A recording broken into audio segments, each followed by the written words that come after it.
Back to the Stampede territory, who actually recommended you for the Stampede territory? Because that's not a very pleasant area to go. That's where I was actually trained, but for someone from the south to go to those frigid temperatures... Well, it was from... I went to Japan with Keith Hart, and he told his dad about me, and then the Cuban assassin from Columbia over there in Nova Scotia, he went straight to Calgary every year. Yeah, they would come back in the winter. Right? And they started talking about me, and Stu said, well, I think we need to give him a try, And after I got there, Stu said, yeah, this guy's great, man. He's going to do great. And I stayed there 3 years and had the biggest houses they ever had. I mean, we was packing them in. It was so easy, I mean, working with Brett and Saito, Cuban Assassin, these guys was all good workers, and the people were so close in these buildings. They're right there with you, and they didn't like me, but they did like me, but they didn't like me. But they knew when they left, they had a show. They was happy. They weren't happy, they were mad or whatever, but they were satisfied. They didn't get ripped off, And we had some barn burners over there, man. They had a lot of different bookers in Stampede, but I guess Bruce would have been maybe one of the main bookers at the time you were there. Yeah, I think he called himself a booker, yeah. What was your thoughts on his booking style? Well, he liked to bring the English guys in, small guys, because he was a small guy. And he didn't like the big guys. And, when he'd get in the ring with me, he would just go crazy, And I told him one night, I said, Bruce, if you hit me in my mouth tonight, I'm gonna hurt you. And all of a sudden, here comes Bruce making his comeback. He hits me right in my hard. And when he did, I come from Mama's house. Boom. Broke his nose all up, man. Blood poured out of his eyes, his face. They took him to the hospital. He got all kinds of stitches and stuff. And Stu said, David, you kind of laid it in on him, didn't he? And I said, yeah, I did, Sue. He said, the little bastard can take it, though. He can take it. That's good. That's good. He come back, his nose all alone. I said, Bruce, you moved. Why didn't you stay still? You moved. That was my main thing when I hit somebody hurt. I said, why'd you move? Well, they go, move. And you actually brought up an incident, speaking of that, in your book that Dynamite Kid referred to in his book, where there was something similar that happened in a match with Dynamite around that time, where I guess he was stiffed or something, and you were stiffed by Dynamite, and he came back to confront you, and you guys ended up making up. Yeah, we was just, something happened in the match. He was pretty stiff, and I got back stiff with him and all this, and we just discussed it, and it was over. Me and Dynamite, great friends, He was kind of upset he never could beat me arm wrestling, but, that's... Because I guess you guys would have been probably known as the toughest two in this history of Stampede Wrestling, which was known for tough wrestlers. Yeah. Dynamite was a tough kid, man. And then, of course, Davey Boy came over, and he weighed 170 pounds when he got there, and when he left, he weighed 300 before he died, I think. So, but that's amazing that somebody would destroy his life with that many anabolic steroids and stuff. And I mean. But then you look at Hogan, look at him. I mean, I thought this guy'd been dead a long time ago. I can't believe he's still living. Yeah, and actually superstar Billy Graham as well. He took a lot, and he's still alive. He just turned 75, I think. Yeah. And Davey Boy Smith's son is friends with me, and he wanted me to ask you your memories of your 1984 New Japan tour with the Bulldogs, if you have any recollection of that. Well, we just had a good time. When you put Dynamite and Davey Boy together, and then you put me in there with them, and that's really, that's kind of like you got a keg, you're putting Dynamite in it, and Davey Boy and Dynamite in that keg, and then they bring me in. I'm the fuse. So we was always doing things that, I mean, it was a great tour, man. 5 weeks of nothing but didn't know what was going to happen the next day, And when we was in the ring, we really made the Japanese wrestlers, they come out, most of the thing, all they can say is, but Noki, he liked it, and Baba, they liked it, and the boys didn't like it, but we didn't abuse them. We just made them work real hard. And the last thing for Stampede for now, who would have won in a shoot between Roy Welch and Stu Hart? Ooh, that would have been between Herb Welch and Stu Hart. Herb Welch. Not Roy, okay. Sorry. Herb Welch and Stu Hart. That'd been a hard call right there, because Stu Hart used to tell me about Luther Lindsay was his Memphis, that's one he always wanted, Yeah. But Stu Hart and Herb Welch is a hard man. He was a hard man to beat, the way I heard, and I'd hate to know I had to go in there and beat him. I mean, especially in his prime, Yeah. But he was 67 years old, 66 years old when he trained me. I wouldn't want to try to beat him then, let alone when he's 40. He would have been awful hard to beat, And you avoided the dungeon, from what I understand. Oh yeah, no, didn't go to the dungeon. I always told Stu, I said, hey, you get the Holt on me. I'm not going to give you a Holt and let you torture me. I know the young kid that Owen. Yeah. He used to come in the dressing room when he was young. He was a good amateur wrestler, and him and I would wrestle in the dressing room, and every once in a while I'd hook him. Stu'd walk in, and of course Stu's famous saying was, hey, it looks like you got that little bastard in a pretty tight situation there, David. I'll say, yeah. Why don't he get out of it? I don't think he can. And anyway, it was Owen was great though, man. He was great kid, and he loved to get on the floor in the wrestling in the dressing room. They love the king. Harley is the king. I love the king. And they get Harley drunk. They get Harley, just kid stuff. They get Harley drunk in the bar somewhere, and Dynamite would urinate all up down his legs.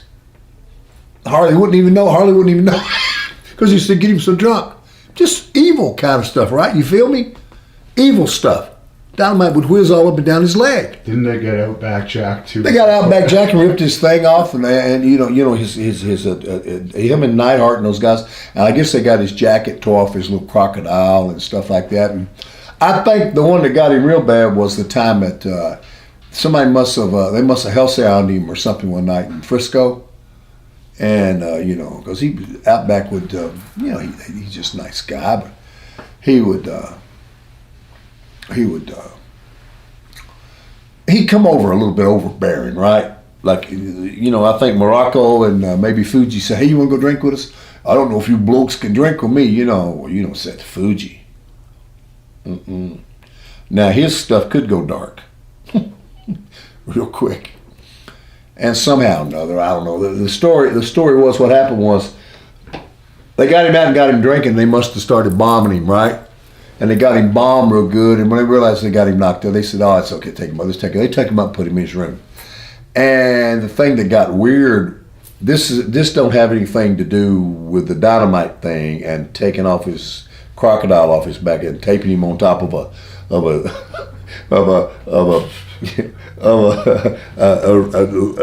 Lincoln Town car, driving down the road 90 miles an hour, with him duct taped on top. This wasn't that time, but the time with Morocco and Fuji that was funny was that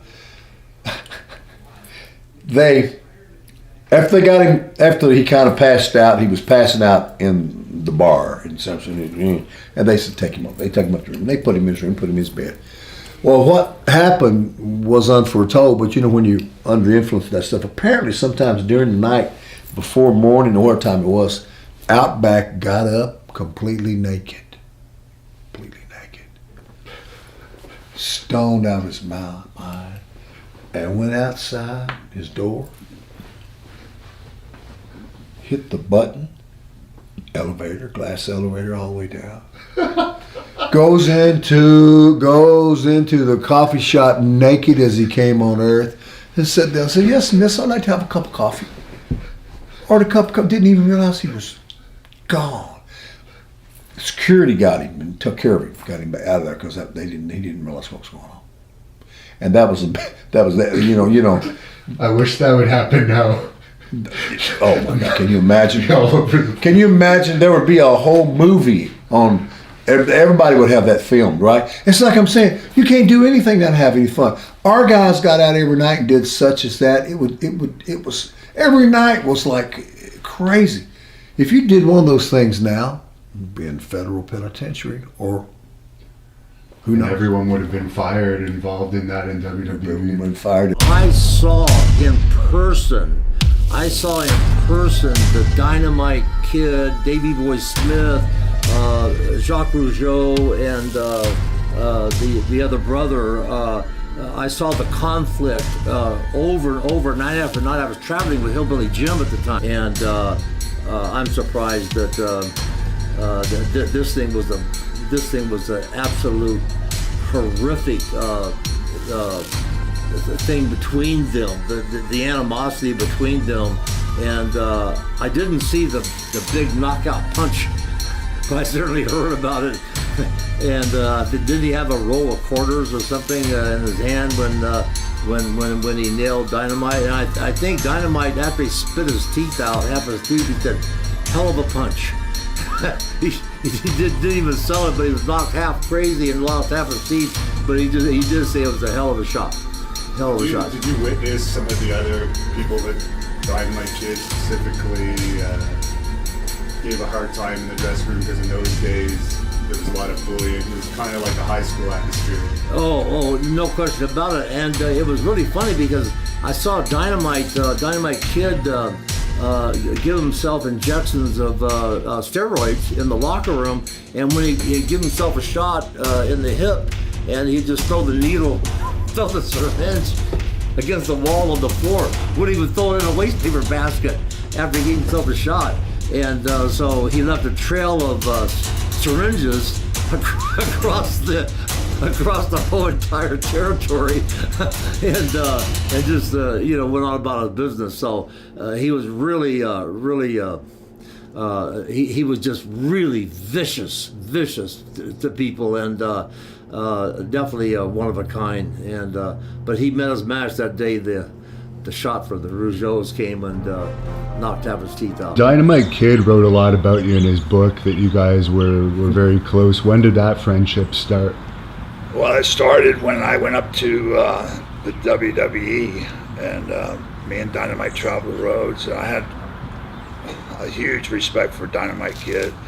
You know, he just recently died, and there's a friend of mine named Gary Ports. Scotty wrestled with Scott McGee. And every time we get together, we tell Dynamite stories. Dynamite, pound for pound, he was awesome. He was a great performer. The guy gave his life, actually, to this business, because he went out there and did some crazy stuff. He made everything look so realistic, and it was real. I have the utmost respect for Dynamite Kid. I love the guy, and he had a lot of guts. He didn't back down from anybody. He'd take anybody on, and I just can't say enough good things about Dynamite Kid. I miss him.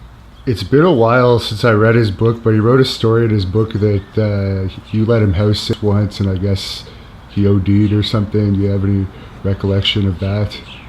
Unfortunately, yes. He took something, I don't know what it was, but he started having seizures. At one point, stopped breathing. I ended up having to give him mouth-to-mouth resuscitation.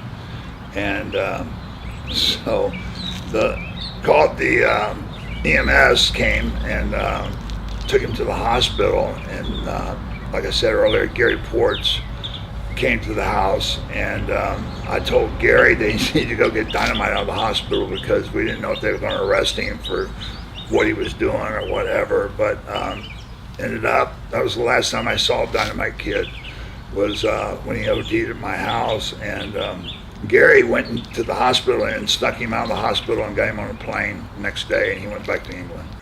Brett was wrestling Dynamite Kid every night, So that was fun to watch. And quite the experience for Brett, because that's who taught Brett was Dynamite. I mean, Dynamite went out there every night and schooled him. It was interesting to watch, as you can imagine. So Dynamite already had his mean streak by Yeah, that time. yeah.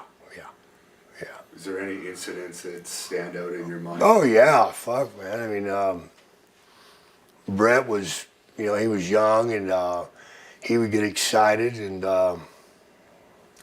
he'd let one go, and potato Dynamite pretty good. Maybe split his eye or something like that. And Dynamite would. For a while. Dynamite lived above me.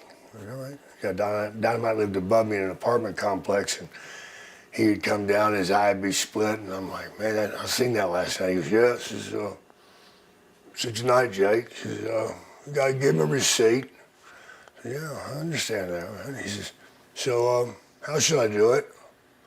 A knee, an elbow, or a punch? I'm like, what do you mean? Tell me which one. I'm like, I'm not gonna fight. Then I'll do all three. I'm okay, wait a minute, fuck him, man. Yeah, okay, an elbow. Okay, what should I split? Should I split his eye, his nose, or his chin? Oh, don't ask me that. Then I'll do all three. Okay, wait a minute. Do his eye. Eye for an eye. And he said, well, you better be watching or I'll do two, So I'd have to go out and watch the match and he'd look back at me and wave at me when he'd get ready to do it and he'd do it, So, with Dynamite back in those days, my God, man. I've been in the ring with him when he'd have me in an arm bar or something and somebody in the third row would piss him off and Jake, I'll be right back. Just stay here. And he'd fucking get out of the ring and go out in third row and knock the shit out of somebody and come back in the ring. I'd still be laying there with my arms sticking up in the air, Were you around when he was attacked by the Rougeau brothers? Yes, yeah. What was your opinion on that whole situation? That was all fucking Davey Boy's bullshit. Davey Boy stirred that pot. Davey Boy was always stirring the pot, and then Dynamite saving the day, Davey Boy would stir Dynamite up and get Dynamite pissed off, and he'd step back and watch the action. And he's a chicken shit, as far as I'm concerned. No respect at all for that piece of shit. But, I was there, and, they hit around the corner, but, Dynamite had him scared. Dynamite was a rough, tough son of a bitch, man, he'd hurt you. Right. And, they were scared to death. So when Dynamite came around that corner, man, and they were right there, brother, knocked his fucking teeth out.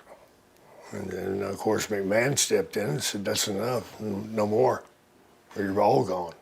So there was no retaliation. And did you have much contact with Dynamite Kid when you were younger? No, none. I'm absolutely. You know what? I saw him. He kind of came back into the picture a few years ago. After he, of course, you probably know he wrote his book, and him and my dad had a pretty bad falling out, and I think his book, to be perfectly honest, he was pretty one-sided, and it didn't really come across. He came across as being more. He seemed more bitter in it, you know what I mean? And maybe he's got some good reasons to be. But his daughter Bronwyn ended up getting in touch with him, and she came over to the UK, and they happened to be over, and then she kind of said, well, you can come over and see him. He said, you're fine. I said, are you sure? And she said, yeah, So I was doing a WWE tour over there, and then went over to his house, or his flat, or his condominium. And we watched some of his, I think it was Bulldogs and Malenkos, and his daughter brought over a DVD and a laptop. And it's funny, because he hadn't watched a lot of these matches since they had happened, probably. And he still remembered, he was watching it. There's a good spot right here. It's a good one. And you do a little spot, and it's funny enough, he remembers that was stiff or whatever.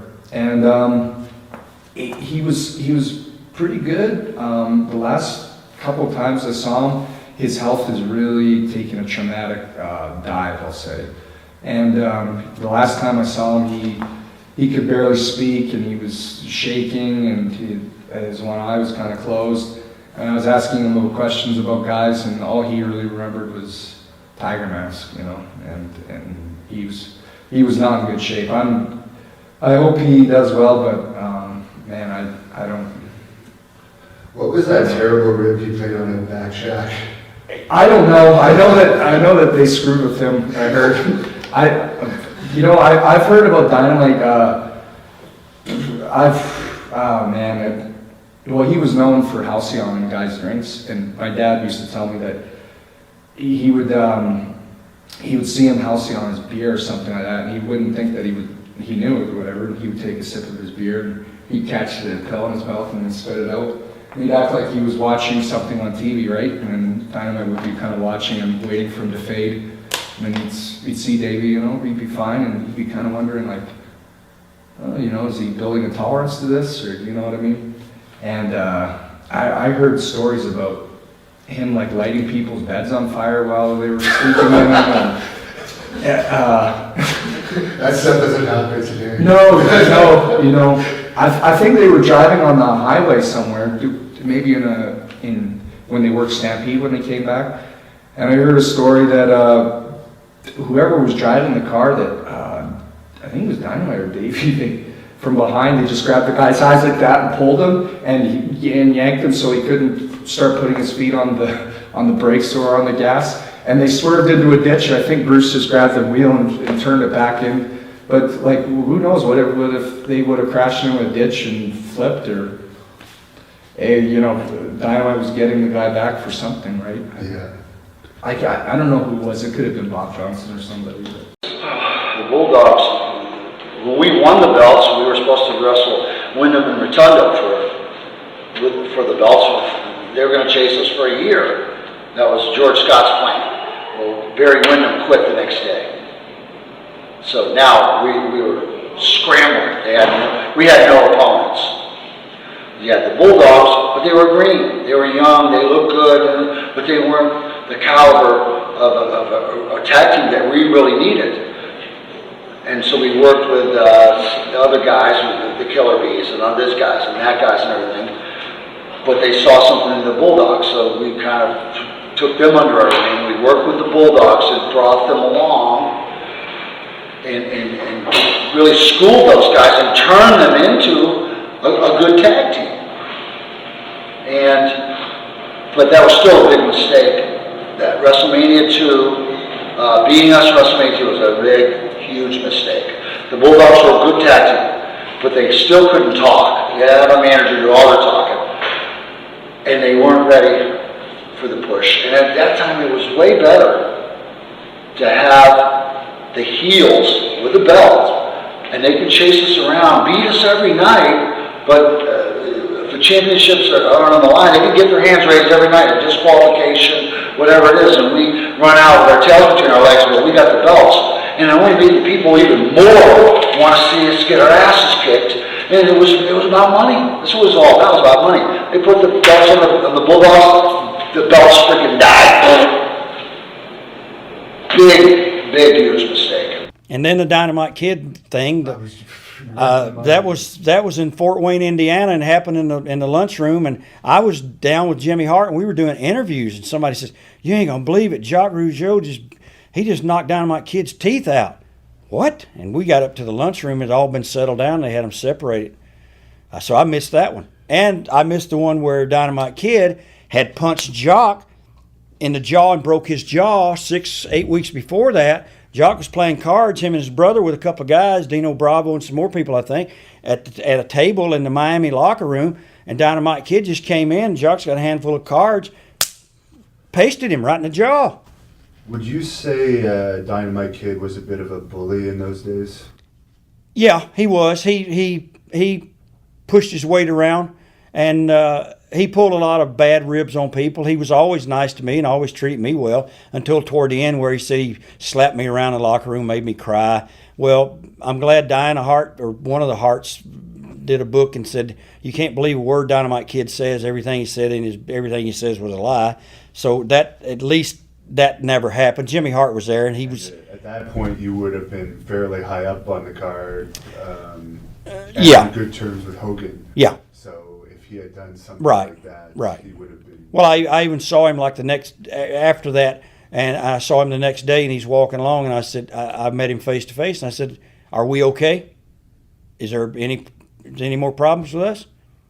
He said no. He said just no. To be clear, according to Dynamite Kid's book, he claimed that you had said something about Harley Race when you actually have tremendous respect for Harley Race. Did you, Right. in fact? Was it just That was never ever where he heard that. I do not know, but Bobby Heenan made a joke about that. Guys laughed about it. I guess maybe he heard me laugh about it, and about Harley wearing the pouch on his back on his side, and you couldn't give him the rear end bump because the pouch might break. And that was it. Harley, and I respect him as one of the nicest, sweetest guys in the world, and I would never have said anything bad about this man. And I even told Harley myself, I said, I don't care what, and I know he was very close to Dynamite Kid, but Dynamite Kid was going through enormous pain. At that point in time in his career, his back was going out. He had numbness in his leg. Harley took care of him, drove him to the airport, did all sorts of stuff. And they were close friends, but Harley would have done that for anybody. And Dynamite Kid was taking a lot of stuff, a lot of steroids, a lot of pain pills, and a lot of drinking. 9 o'clock in the morning, 10 o'clock in the morning. He can say he didn't do it, but there's people in the bars around the country that were there at 9 in the morning, saw him. And so, he's going through his demons now and his problems, and I only wish the best for him. I wish him good luck. Dynamite Kid, I guess, wrote in his book that you guys sold for him their first tour of Japan. Any memories of that? I, don't think we did. I think it was more about, and it was all Davey Boy's fault again, because I guess, this is the first time we met these guys. This is '88. But we all came in and flew in, and everybody was around at the hotel bar. And a big tab was rung up, and Davey Boy grabbed us, let's go out to the club, let's go out to the club, let's go out to the club. And we went out to the club, and we didn't pay our tab. So Dynamite looked and was furious, saying, these young fucks think they're gonna fucking walk out on Dynamite Kid and have him pay for their tab when they're nobody. Who are they? Ba ba ba ba ba. You know what I mean? But we never did not sell for them. That is untrue.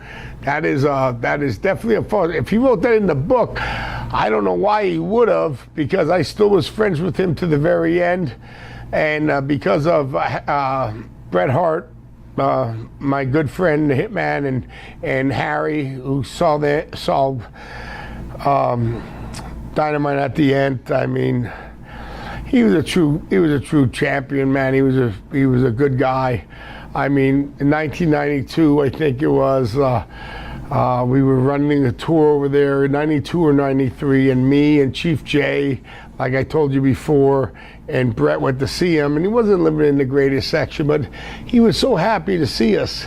So we invited him. I said, Dynamite and Brett said, come out and come to the bar. You don't have to come to this show, be around the guys. And he came to the show that night, and he broke down, he cried. We cried with him, and he missed the business, and he's just a legend, and he always will be. No matter what any people say bad about him, they can go kiss my ass, because the Tommy Billington I know is the greatest person in the world, and was just a good guy. And thank the Lord up above that I know him, and I got to meet him, and I got to be friends with him. And he actually put me and Sags in there, that the Nasty Boys meant something to him, because I'm telling you, that trip in Japan, he ribbed us every day. He put ashes on top of our head. He would smoke cigarettes all the time. We were his human ashtrays. We didn't even know it. Our hair would be burning and we didn't even know it, but he pulled so many ribs on us. He would call Abdullah the butcher at all hours of the night, going, heavy champ. I mean, it was classic.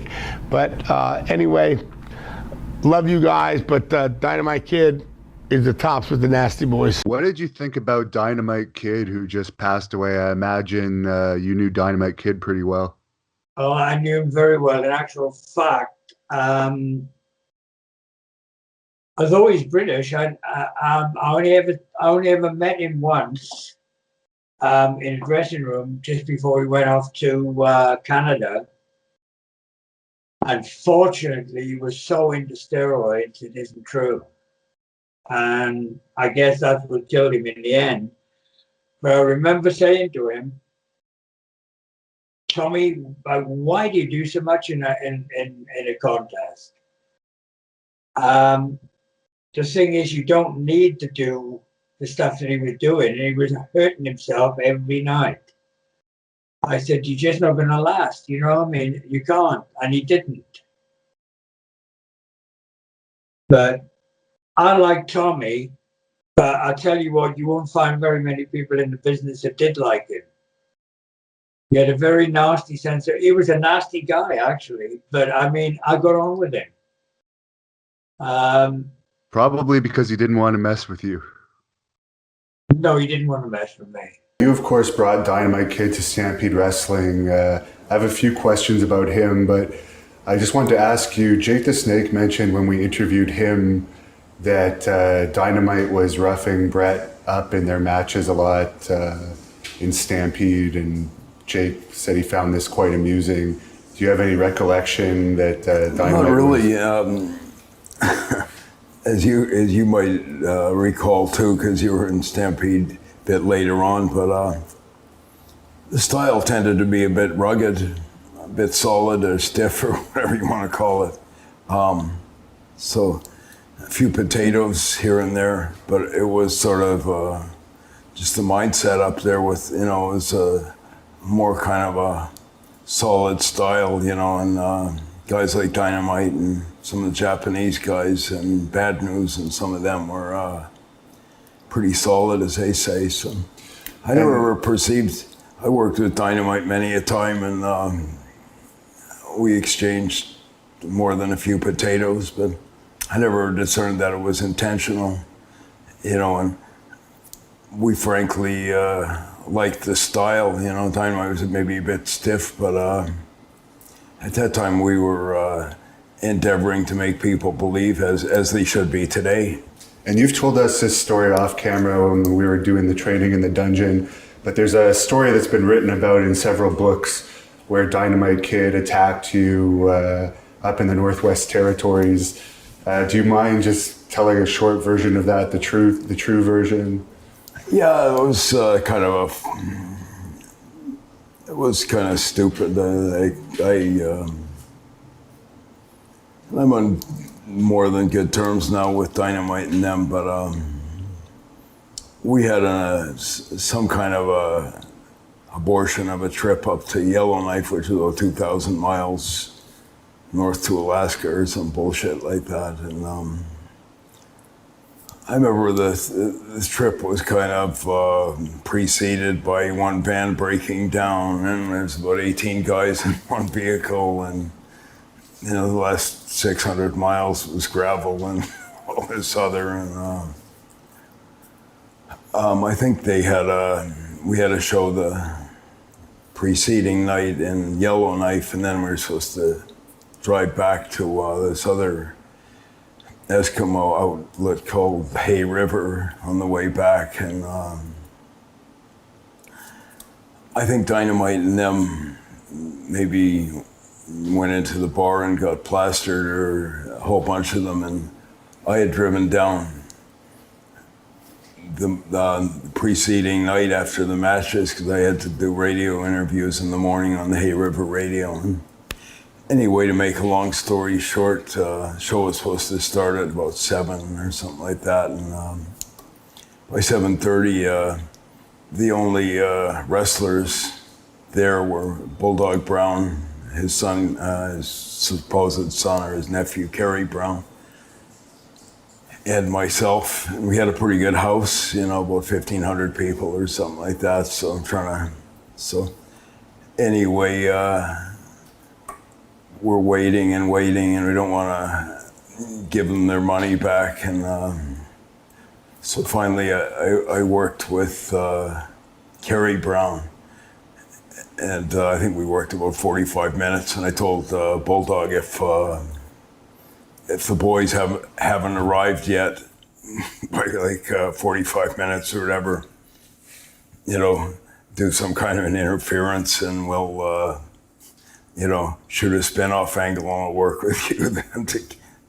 So that's what we did. So I had worked about 45 minutes with Kerry, and then Bulldog did something, and I shot an angle and said, you know, I'll kick your ass and blah, blah, blah. So anyway, I worked with Bulldog for about another 45 minutes, and finally I had somebody signal to me that they had arrived. So I've been working about 90 minutes. I come back to the dressing room, and like the Faces dressing room, and I'm talking to, I think, Benoit. And I'm just saying, where the hell have you guys been, or what the hell's going on? You know, so it's supposed to start at 7. You know, it's like 9 o'clock or something now. And from out of the blue, I guess Dynamite had come in from behind and from the Heels dressing room or whatever, but I didn't even see it, and just wham, you know, and I got like hit in the side from behind, and I think it dislocated my jaw. And then I think my brother Dean, who was a referee or something, he kind of, you know, came in, and I was like half dazed from the damn shot to the head. And then Dynamite was, you know, drunk and belligerent and fuck you and all this, and that was sort of that. And then he later on, I made peace with him later on, but he told me that there is this other a-hole who's in the territory named Ricky Rice, had supposedly been saying that I was laughing about how the Bulldogs must, you know, they used to fly first class in WWE or some bullshit, and now they're riding 18 guys in one of Stu's broken down vans over 1,000 miles of gravel, and that I was making fun of them, which I wasn't. And even if I had been, it would have been, you know, not knocking them or anything like that, you know, and they had been a joke on the road trip. So I think, you know, so it was mostly just shit disturbing, and so that was about that. You know, it was a bit frustrating, given that I just worked 90 minutes and get my damn jaw broken over some bullshit like that. I gotta ask you quickly about Outback Jack, because I just remembered that you had something to say about Outback Jack, and he's a very popular topic on my channel. Oh gosh, one of my favorite Outback, well, there's several Outback Jack stories, but one of my favorite ones was at the Holiday Inn in San Francisco. Outback Jack was his own worst enemy because he used to brag all the time. And he told Fuji that he could outdrink him. There was no way that Fuji could outdrink him. So they set up a drinking contest at the bar at the Holiday Inn, where we were all staying in San Francisco. So Fuji's there, the Bulldogs are there, Outback Jack, obviously, Outback, and let's see, as the bar went around, Outback's kind of here and Fuji's over here, then the Bulldogs are over here, Brunzell and I are over here, some of the other boys are around, and every time they'd get a beer, one of the Bulldogs would get Outback's attention, and the other one would drop a Halcyon, which is a supplement, into Outback's beer. So he doesn't realize he's drinking these Halcyons, and I'm thinking, you know, I told Dynamite at one time, I said, man, don't kill the guy, please, don't. He said, no, I'm just gonna give him 5 or 6. I said, geez, 5 or 6? So, I mean, that's a lot of Halcyons with beer and stuff. I'm thinking, oh gosh, you know, there's so many of those oh gosh moments on the road that it's unbelievable. And come on, Fuji's going, come on, drink up, come on, you out-drink me. And they're going back and forth, and all of a sudden Outback falls straight backwards off of his bar chair. Boom! And he doesn't knock him out. He's going, oh, what hit me? He goes, you blokes put something in my beer, didn't you? And Dynamite going, no, we didn't do anything. Come on, mates, I know you did something. I could drink a lot more than that. And this doesn't feel like me. He's going on. This doesn't feel like beer. You put something in my drink. And they're going back and forth. And So Jimmy and I grab Outback, and the Bulldogs follow us, and we're taking him to his room, and all of a sudden he just falls down, like we can't carry him to his room. So the Bulldogs and the Bees are carrying Outback Jack to his hotel room. And so we get him to the room and try to set him on the bed. And as we set him on the bed, he falls off the bed and he starts calling Davey and Dynamite some names, blaming them about putting the halcyon. He didn't say halcyon. You guys put stuff in my drink. I put stuff in my drink. And all of a sudden, Dynamite just starts peeing right in his face. I mean, peeing a big old stream of pee right in his face. And Outback's going, well, I've been peed on by better blokes than you, mate. Jimmy and I are kind of laughing, but we're feeling really bad for the guy at the same time. So anyway, we all leave, and Brunsy wants to get something to eat, and it's like 1 o'clock in the morning. It's late, 2 o'clock in the morning, and we go get something to eat, and all of a sudden, at a table in there, and Outback comes walking into the Holiday Inn restaurant, staggering in, with his cowboy boots on and his hat, his Australian hat with all the crocodile teeth, and not a stitch else on, naked as a jingle, right into the restaurant, and there's at least 30 people in there. It was a very popular place close to the airport, and he just sits at the counter. It doesn't say anything, and the waitress, I can see him, the waitress and them are saying, we can't believe this is happening. So Outback gets up, and he turns around, and there's like a fake garden in there in the middle, and he starts peeing in the garden, and all of a sudden some police come walking in, and the police take Outback. We're not getting involved. We just sit there and good thing there's no cell phones. They just taking Outback in the squad car. Do you want to talk about that altercation? We may as well get into that now because we haven't talked about your British Bulldogs feud yet. That was the very first match at SummerSlam '88, and I guess that feud, the behind-the-scenes feud, perhaps kind of started, according to Dynamite Kid's book. You guys were originally supposed to go over in that SummerSlam match, but they refused, and it was turned into a draw. Yeah, that part I don't know. Personally, his book, I'll stay polite about it, but I don't give it much credibility. He had a distorted version of reality, I think. I never heard any story about them supposing to go over, or us, or whoever. When I got to SummerSlam, we were going 20 minutes Broadway. Fine with me. He was pissed off about it. He had heat with my brother Jacques. I don't think I had. He's not a person that I appreciated very much, but I don't think I had any heat with him. I just didn't associate with him, and I didn't particularly like his antics that he was doing to some of the guys, like Outback Jack, and that he almost get him to have a nervous breakdown and to leave and stuff like that. He was a bully, and I didn't appreciate that, but I just never was around him. We had a hell of a match at SummerSlam. Personally, I thought it was a very, very good match. After everything was fine, I think, like I said, he had a lot of heat with my brother. My brother, he has his own personality. You can't like and can't be liked by everybody. So I guess he particularly had heat with my brother. The story came up, there was a rib about that. It was Kurt Hennig that was playing both sides. He knew that Dynamite didn't like my brother. He knew that my brother didn't particularly appreciate Dynamite either. So he says, good opportunity here to create a rib. And so he created the rib. I think everybody knows the story about him saying that, telling my brother that Dynamite, I think he's the one actually that cut some of my brother's stuff, cut his training belt, cut some stuff. And then he told, because my brother asked him also, because we had asked to be on early, because we could catch a flight home that night.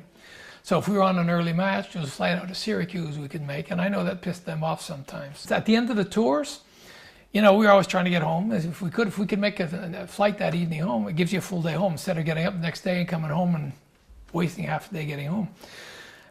We were in Syracuse, so we had our match switched to be on the early. We could make the flight home. The Bulldogs were upset about it. Didn't say anything to me about it, but anyways, they were upset about it.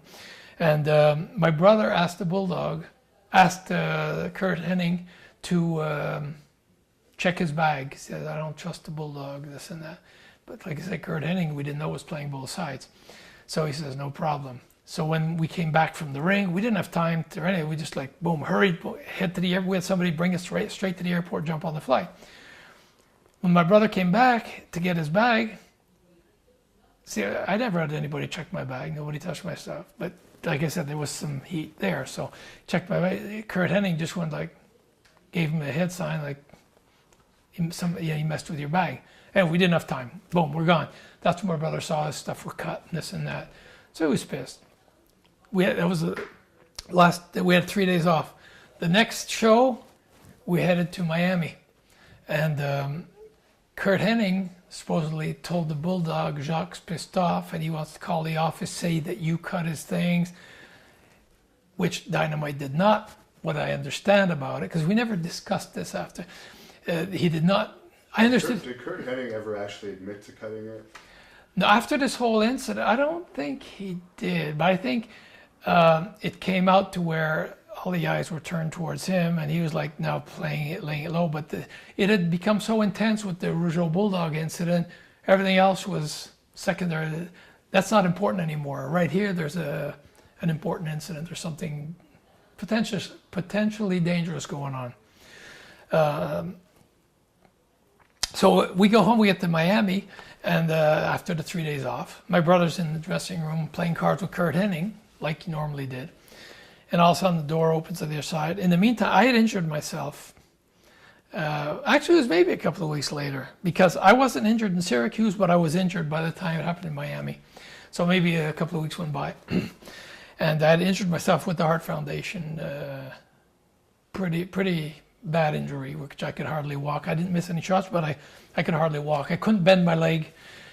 Walking to the ring, the sweat would run down just from the pain of walking to the ring. So I'm there trying to strap my knee so it won't bend, and this and that. And all of a sudden, Dynamite Kid comes in. My brother's playing cards. He comes from behind and slaps him in the back of the head. And it's like, bang! You hear what? And I'm like, what's going on? No, I don't have a clue why this is happening, what's happening. The only thing I knew is the Bulldog supposedly cut his clothes, cut his weight belt, and the next thing you know, he's attacking him from behind, hitting him behind the head. It's hard to process real quick. And then I look around, and he had an entourage at that point around him. There was Dynamite, there was Bad News Brown, Ultimate Warrior, Davey Boy Smith, Don Morocco, the whole. All of a sudden, you see all this. They all came from the other side. He probably was at the other side. Or I thought, okay, I'm going to do this. They all came in, and then this happens. I said, it's hard to process because it happens fast. It didn't last a minute and a half, the whole thing. So So anyway, so he slapped my brother back in the head. My brother got up, and he's like, whoa! And then Dynamite hit him one time, and my brother's like, what the F's going on here? And I'm still trying to. You're trying to wonder, is this a rib? This is not a rib. It's happening too fast. It doesn't make sense. Then at one point, my brother went to make a move towards Dynamite, like to leg dive or waist dive him. He dove towards him. Dynamite fell on top of him. And then he got up and he went to kick him. My brother put his arms up, kicked the arm. And that's when I was there and I stepped in. And I told Dynamite, I said, hey, that's enough, And so I said, that's enough. So that stopped, and then he went blah, blah, blah. He's talking to Davey Boy or somebody else. So my brother was getting up. He's like kind of dazed from what just happened. And I'm turning around like, I don't have a clue what's going on. I turn, and all of a sudden, Dynamite hit me in the neck. Personally hit like a girl. So just to set the record straight here, he claimed in his book that he actually knocked you out from that hit. No, I think the only thing he knocked out was his common sense. He knocked nothing out. He didn't even faze me. Actually, honestly, I was surprised. Probably the 10-year-old girl could hit as hard as he did. Anyways, at that point, what is the circumstance? I don't know, because he hit me. I wasn't even looking. I was looking, he just hit me in the neck, boom. And I turned and I said, what, you're going to beat the shit out of my effed up leg right now too? And he says, oh, we'll wait till it heals, then we'll fight. I said, no problem. That's what happened. So after that, he left. They all left. Oh, the next day, we're on a flight heading up towards Detroit. On the flight, he has the flight attendant announce, we'd like to congratulate the Russo brothers on their new boxing careers. So they got a kick out of that. All right, funny. Not too funny, but he thinks it's funny. I know my brother took it very, very bad. He got very deep inside himself, and that it's a depressing situation. It's like, what do we do from here? And the next day, I was talking to him, and I said, there has to be a receipt here. And he says, I know. And I said, if you don't do it, I'm gonna have to do it. But I said, I'm gonna have to wait, because I couldn't stand up. I'm not, you have to use your common sense. I couldn't even beat up my sister with the leg I had at that point. So, and it was very recent. It took, before I could say it didn't bother me anymore, it took 6 months. And we were like a week, 10 days into it. I couldn't even, for the next 3 weeks, I didn't even set a foot in the ring. I couldn't stand. So we did the match, like I said, where I stayed on the outside. So I'm not gonna go and challenge Dynamite, that's all full of steroids and whatnot, and I can't stand up. I'm not an idiot. I'm gonna wait. Then when I'm ready, I'll bide my time, and then he'll get his receipt. Because I wasn't gonna let that go by. So I told my brother, either you're gonna do it or I'm gonna do it. If you do it, it'll be sooner. If it's me, it's gonna have to wait, but he's gonna get his receipt. My brother says I have to do it. I said, fine, I'll back you on that. So the plan was stay low all week, because he's gonna walk around being arrogant, cocky like he is, and we ignore him. And if he tries to provoke any trouble, or ignore him. This way he's going to get set, and he's going to think, he's broken morally and this and that. Yeah, so he always had his entourage. Well, Brett was his brother-in-law. Jim Neidhart was his brother-in-law. Bad News Brown was very close from the, pardon? He was a Stampede Wrestling guy. Yeah, exactly. So he was very close. And they had, Dynamite's version. And they were family. They were clique, which is fine. But, you look, there's my brother and I. And then you've got, like I said, this whole bunch that are there. You say, okay, we'll have to wait. During the whole week, what we did, in the day, my father taught me to box when I was young. My father was a Golden Glove champion. He taught me to box. He had me box with all the kids in the area and this and that when I was young. He said, I want to teach you how to defend yourself, how to fight, not to become a bully. But if ever need be, you'll be able to take care of yourself. Which it came in handy a few times in my career. So I taught my brother that week. I'd set up the matches in the room against the wall, and I'd show him how to transfer his weight into the punches. Lay it in, lay it in, lay it in. And we did that for like 3 days straight. And then we had already anticipated, we said Fort Wayne, Indiana, TV next Monday. Said that'll be the day. Because at TV, you're there all day. At one point, there's going to be an opportunity where he's going to be alone. So for like the 3-4 days, practiced every day, hitting to get more weight into his punches and stuff. So at the end, decent. So, and the night before, he called my dad and told him tomorrow the receipt's going to happen, and this and that. And I told him I could hardly walk, but I said, I'll got your back. If somebody makes a move, I'll jump them. So he says, all right. He calls my dad. That's what my dad told him, to use a roll of quarters. He says, tape up a roll of quarters, put it in your hand. He says, when you hit him, it's going to have a lot more effect, So that's what he did. So the next day, we're at Fort Wayne, Indiana, and we're at the ring. And we even did on purpose. We went in the dressing room where the heels were, his clique was, and all that, so we didn't look like we're trying to avoid anything. We just set our dressing room, our stuff up there. And Dynamite came in, set his stuff up not far either, just to show. Dino Bravo was friends with Dynamite, but he was also friends with us. He told Dynamite, he says, it's not over. He says, F them. He says, they're broke. They're all weak. They didn't even talk. He says, Dynamite, I'm telling you, it's not over. He says, I know the Russos. It's not over.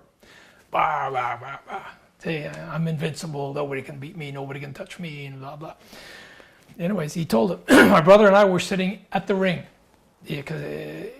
on the apron of the ring.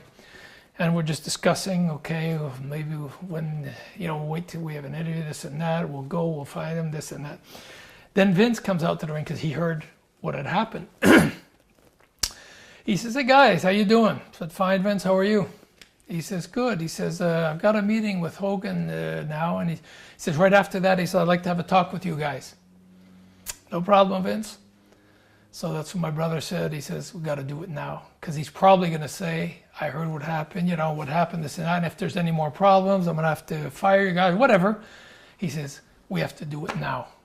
But I said, okay, let's go. So we got up from the ring. We went back. And then everybody was over at the cafeteria. So we were on our way over to the cafeteria. And then we crossed Pat Patterson. He was just coming out of there. So we're like 30 feet from the door of the cafeteria. Pat stops, hey guys, how are you? Pat knew what was going on also. And Pat knew it wasn't going to end there too. So he told Vince, this isn't over with what happened with the Bulldogs. Like I said, you have to be respected. If you don't get respected in the ring, you're going to get walked all over, whether it's in the ring or in the dressing room. So I always looked at it a bit like being in prison. If you don't command respect, you're finished. So Pat told Vince, he says, Vince, this isn't going to be over. I'm telling you, there's going to be a comeback. Dino Bravo was telling Dynamite, this isn't over. He says, yes, it is, F them and this and that. And he said, I'm telling you it's not over. So we head over. I crossed Pat Patterson 30 feet before the door with the cafeteria. We're trying to find where is he right now. Now we're going to keep an eye on him. As soon as he doesn't have 50 people around him, he's going to get his receipt. So Pat's there. Hey, guys, how are you? So I said, fine, how are you? He's good. He said, what's new? Nothing. He says, so nothing's new. He knew. He's just trying to see if we're going to talk. No, nothing's new. And all of a sudden, it's funny because Pat Patterson's in front of me. I'm looking next to him. I'm not really hearing what he's saying because all of a sudden we see Davey Boy Smith walks by. Don Morocco walks by. Ultimate Warrior walks by. We're starting to think there are a lot less bodyguards around him right now. And so I'm looking at Pat, but I'm looking at who's coming by. So I'm looking, okay, the odds are getting better here. All of a sudden, Dynamite comes out, and he was alone. My brother just said to me in French, because Pat's talking to me, I don't hear 10% of what he's saying. I'm just too focused on what's going to happen right now, So Pat's talking to me, and he says, hey, are you, I guess my response wasn't what it should be. He says, are you listening to me? I said, yeah. I'm not even hearing what yeah. My brother, all I said, I heard him say was, he says, I'm going to do it. So I just keep looking. I didn't want to turn because if I turn, Dynamite sees, both of us, he might get a little whoops. He's just been told 20 times by Dino Bravo, this isn't over. My brother had a book in his hand like he's reading. He's standing. So Pat's right here. I'm here. My brother's about 6 feet away. Dynamite's going to pass between us, but I'm looking at Pat so he doesn't feel like, whoops, I don't want to pass between these two guys. I'm ignoring him. I just heard, I'm going to do it. So Pat's talking to me. I don't hear anything now. I'm just expecting to hear something happen in a few seconds. I see him coming up to it, and all of a sudden I hear, pow, right in the mouth. That's when Pat went, hey. I grabbed Pat, and I pushed him in the wall. I said, butt out. I said, this doesn't concern you. And he's yelling, guys, come and stop this. And I had Pat by the clothes holding him there. I didn't want him to stop it. And it was funny because, like I said, my brother, he's never claimed to be a fighter. He's never, and he hit him. He expected Dynamite to fall down. He lost 4 teeth when that punch came. And but he was staggered. His eyes were crossed. He was just staggered. When I turned, my brother was in front of him. And it was funny as to I was playing a robot game. I was going, jab. And Dynamite's like trying to keep his feet. His feet were like slipping all over. He's knocked out standing up. Hit him, just go into him. But it's funny because I was calling the shots. Hit him, jab. And then Bad News Brown came out. A couple of guys, Pat jumped in. I said, stop this. They were holding Dynamite up. The blood was all over the place. I said, good job. I said, on Bad News came up to, what is this, 2-on-1? I said, hey, buddy, my hands are clean. He did this by himself. So then they all went to Dynamite. Like I said, he had 4 teeth that were gone. The blood was all over the place. So we turned. I said, now we need to go see Vince. So we went to see Vince, knocked at the door. Vince says, what is it, guys? I said, we need to talk to you. He says, well, I'm not done with Hogan. I turned to Vince. I said, we need to talk to you now. And I point to my brother's hands. He sees the blood all over. He says, oh, shit. Like, I'm too late, you know. And he knew it was going to happen, too, but he didn't figure it so fast. When he came to talk to us, it provoked us to have it fast. He provoked the event quicker. So that's when Hulk says, hey, brother, I'm out of here. So we went in and told Vince, look, and I told him square out. I said, if you want to fire us because of this, I'm fine with that. I said, with what happened the other night, I said, we didn't look for this. And I said, what he did was uncalled for. But I said, we couldn't live with this. And I said, the rest of my life, I have to get up every day, look myself in the mirror to comb my hair. And I said, I wouldn't be able to do that if it would have just stayed like that. So I said, if you want to fire us now, I said, that's fine. I can live with that. He says, no, I don't want to fire you guys. I want to keep you. He says, but stay here. He says, I'm going to go get them. This has to stop now. He went, and he says, you don't open the door to anybody. Because, you know, situations like that can get out of hand real quick. You can get a mob thing going on, you know. So we're in the small dressing room, about 10 by 12, and the door's locked, and he says, don't open to anybody. He says, I'll come back. He came back about 10 minutes later. He says, okay, guys, I want you, he says, just for the update, Bulldogs, they taken him to the hospital. He said, he's pretty messed up. He said, his teeth are gone, his face is, he says, if you wanted a visual impact, you did a hell of a job. So, but he says, now, he says, I want you guys to leave for tonight. He says, come to Cleveland tomorrow. But for tonight, I'd rather you not be in the building. I want to stop this now, because when they come back from the hospital, it's still going to be heated up. And okay, but I said, the only problem, Vince, is my brother said, or I said, I don't remember what he said, we did on purpose to have all our stuff in their dressing room with all his bodyguards and him. I said, I'm not sure how safe it is for us to go in there right now. He says, okay, I agree. So he came in with us. We walked in. I remember there was a couple of his guys. They just looked at us because Vince was with us at that point. And one of the guys looked at me like this. I just looked at him, kind of saluted him. And that was it, like, heck with you, you know. And we just put our things in. He walked us out to the car and we left. The next day we were in Fort Wayne. We were in Cleveland. And there was an agent waiting for us outside when we came in. Vince wants you right now. He escorted us into Vince's office in Cleveland. And that's when he gave us the update that he had a meeting with the Bulldogs. When they came back, he says he was pretty messed up, this and that. And he gave us the whole story. And basically that's where he says he told the Bulldogs if there was any problems, he says, the four of you will be fired. He says, I said that to calm the things. I will never fire you guys. But he said, I wanted that straight. He says, this has to stop. Because he says, I told him. He says, okay. He says, now what? Don says, oh, I'm going to break their legs. I'm going to do this, do that. Okay, fine. He says, obviously you saw that things won't end there. He says, what? So you hit him, they retaliated. You'll have their legs broken. Do you think they're just going to go home and say, okay, we're crippled now, we'll go home, and it's going to end like that? He says, what? 6 months later, you'll come out of a restaurant with your wife and somebody will hit you in the back of the head with a baseball bat. Then what? You'll have somebody killed in their family. He says, this ends now. You know, finally, it calmed everything down. And remember, Vince, he had said, there's one condition. He says, they're going to pay for my teeth. This and that. Vince said, okay. So when Vince said that, I said, no way. Okay, relax. He says, I'll pay for the teeth. He says, I said that to calm things down. I'll pay for it. Okay? This, for him, that was like, okay, they're going to pay to have my teeth fixed. I'll pay for it. I said, fine, but I'm not paying for his teeth. So maybe I did indirectly and I don't know about it, but I don't care. For the principle, it was no. That ended there. A couple of weeks later, we find out, Vince says, hey guys, I have some bad news. He says, because the thing was, he says, it's going to end. Because, you know, some guys are going to say, hey, you got to get even, you got to get even. And guys were telling us there's a comeback being planned and this and that, so check your backs. You know, you can check your back. What else are you going to do? We're not going to leave, you know, we're going to stay there. But then, like Vince says, they don't want to leave this place. They're making money. He says they don't want to leave. A couple of weeks later, when Madison Square Garden, Vince has us come into the office and he says, bad news. Yeah, what? The Bulldogs gave their notice. They're finishing up. That's Survivor Series. Okay? So now it's like, okay, so that his plan of them not wanting to lose their job doesn't stand anymore. So now the rumors of the comeback make more sense. Like they don't care, they're leaving anyway. So before leaving, he's going to try to save face. We have to be careful.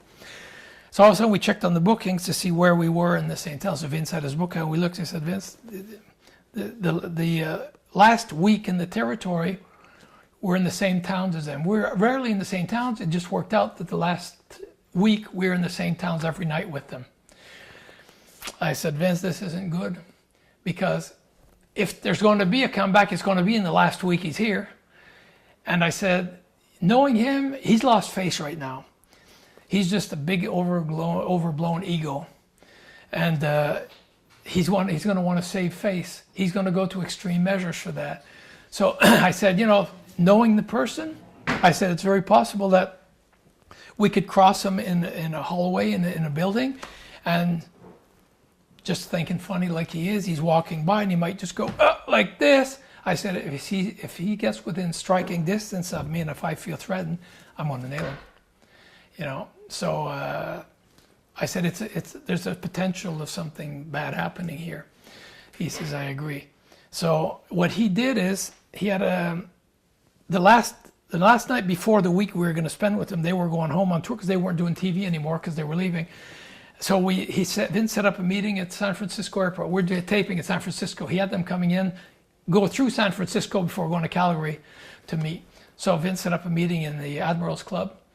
The two Bulldogs, my brother and myself, and Vince. That's the first time we'd seen each other since the comeback. So at this point, because like I said, everybody pumps everybody to see what can we create here. So we said, it's good that we see each other first to diffuse anything, or just, if he has a problem, say it.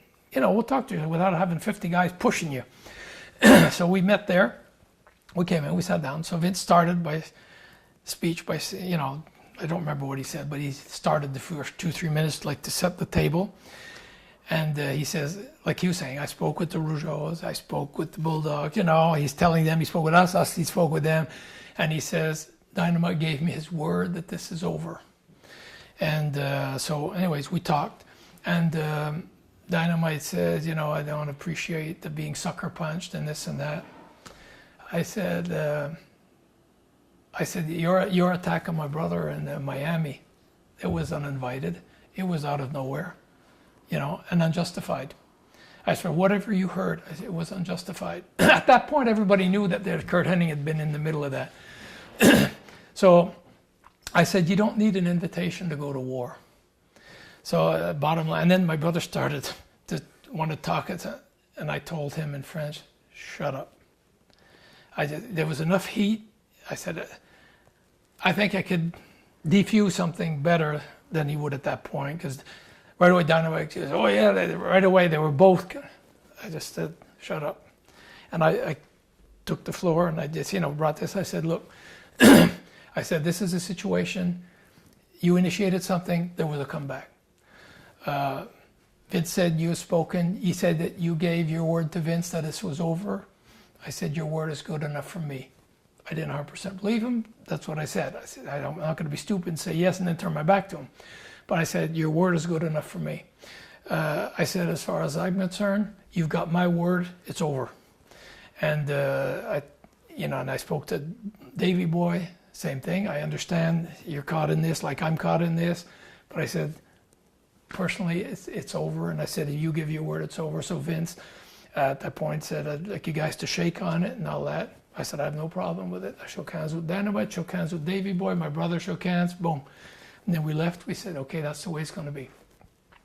So we left. The last week, like I said, I told my brother, we can't be idiots either and just say, okay, it's over, and close your eyes. And, so when he'd take a shower, I'd stand guard outside. I'd just be there. And we wouldn't both take showers at the same time.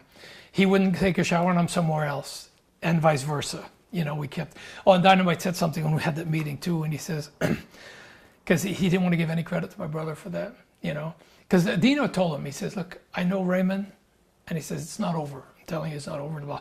So Dynamite says, one thing I want to get straight, brother. He said, I credit you for the comeback. I don't give him any credit. That's what my brother says. Hey, I said, shut up. It doesn't matter who.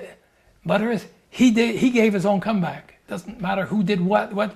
He did it on his own. He got the cuts and it took a lot of guts to do it, a lot of courage, because he was nervous, he was scared of doing it, but he says, I have to do it. So I give him credit for doing it.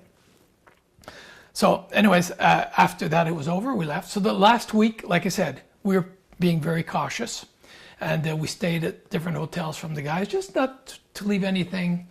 You know, the guys, where are you staying? Oh, I don't know, we're going to check in somewhere. You know, just to avoid that last week anything happening. The week ended, and then we had the last match. We're working with them at Survivor Series. It was just a coincidence.